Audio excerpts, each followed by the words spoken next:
बिस्मिल्लाहिर्रहमानिर्रहीम अस्सलामु अलैकुम वरहमतुल्लाहि वबरकातुहू। आबिद राजा चैनल की तरफ से आज मैं अपने दोस्तों को रसूलुल्लाह सल्लल्लाहु अलैहि व आलिहि वसल्लम का एक फरमान बताऊंगा। आप दोस्तों ने इस पर जरूर अमल करना है और इस गुनाह से भी बचना है।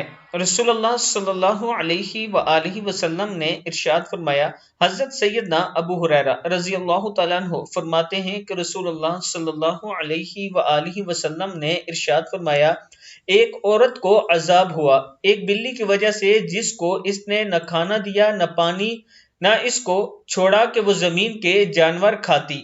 सही मुस्लिम की हदीस है। यानी एक बिल्ली को भूखा प्यासा रखा और उसको बांधे भी रखा कि वो खुद शिकार करके ना खा सके, तो इसकी वजह से उसको अजाब हुआ है। मैं अपने दोस्तों से गुजारिश करूंगा कि जो भी आपने घर में पालतू जानवर रखा है उसका ख्याल रखा करें, उसके खाने पीने का तमाम बंदोबस्त किया करें, उसे अच्छा खाना दिया करें, ताकि कल ऐसा ना हो कि आप भी उसकी वजह से अजाब की जद में आ जाएं। जो भी जानवर जो भी परिंदा रखें उसे अच्छी खुराक दिया करें, उसके पानी का ख्याल रखा करें, उसके तमाम चीजों का ख्याल रखा करें। आप दोस्तों ने इस वीडियो को आगे जरूर शेयर करना है और इस पर खुद भी अमल करना है। अस्सलामु अलैकुम वरहमतुल्लाहि वबरकातुहू।